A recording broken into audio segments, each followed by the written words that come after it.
The great truth, which everyone has ignored, is that they are not only simple human beings capable of reasoning and thinking, but they are embryos of God. Each and every one of you carry within yourself the seed of God. Everyone without exception. Do you think you have the ability to understand what this means? This is the one and only great truth. As soon as human beings understand this great truth and assume their divine responsibility, it will be the end of all the problems facing the human race. If you have not divested yourself of all your vain beliefs and the false and absurd religious ideas that were implanted in your mind from birth until now, you will surely understand absolutely nothing. When man accepted the teaching that he is a miserable and sinful being and that God is beyond his reach, he automatically renounced his divine right.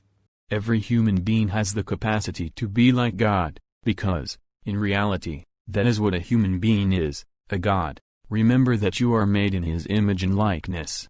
But the human being refuses to accept this reality. And one of the main reasons is that human beings do not know God and do not have a true conception of who or what God is. On the other hand, the human being is taught from birth that God is a being apart from him and that he is also unattainable.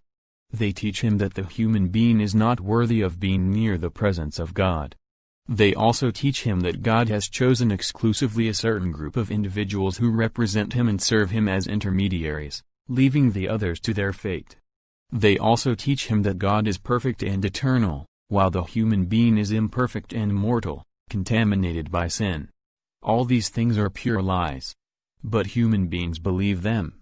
Analyze this carefully. If you know and recognize that God is a perfect and eternal being, that God is the creator of all that exists including human beings, who are made in his image and likeness, and you also know and recognize that all that God created is good, then why does a human being made in his image and likeness have to be imperfect? Be perfect, therefore, as your heavenly Father is perfect. Matthew 5:48.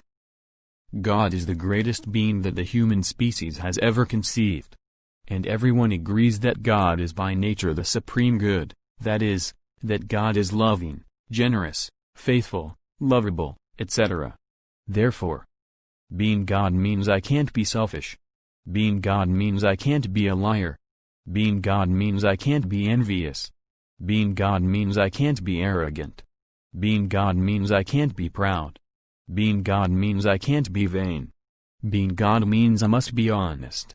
Being God means I must be tolerant. Being God means I must be sincere. Being God means I must be patient. Being God means I must be kind. Being God means I must have solidarity. Being God means I must be humble. Being God means I must be faithful. Being God means I must be loyal. Being God means I must be righteous. Being God means I must be one with all and all with one, because in reality they are all the same but united as a whole. It doesn't seem so difficult. It is clear that human beings possess the same characteristics and qualities of God. But accepting this truth has always been and will still be a huge responsibility for human beings, since they possess an infinity of beliefs, taboos and prejudices that paralyze them, and they do not manage to see the truth before their own eyes. It is easier to deny God than to accept simple reality. I ask you, are you sure you don't have the capacity to be God? Of course, you do. What you don't have is will.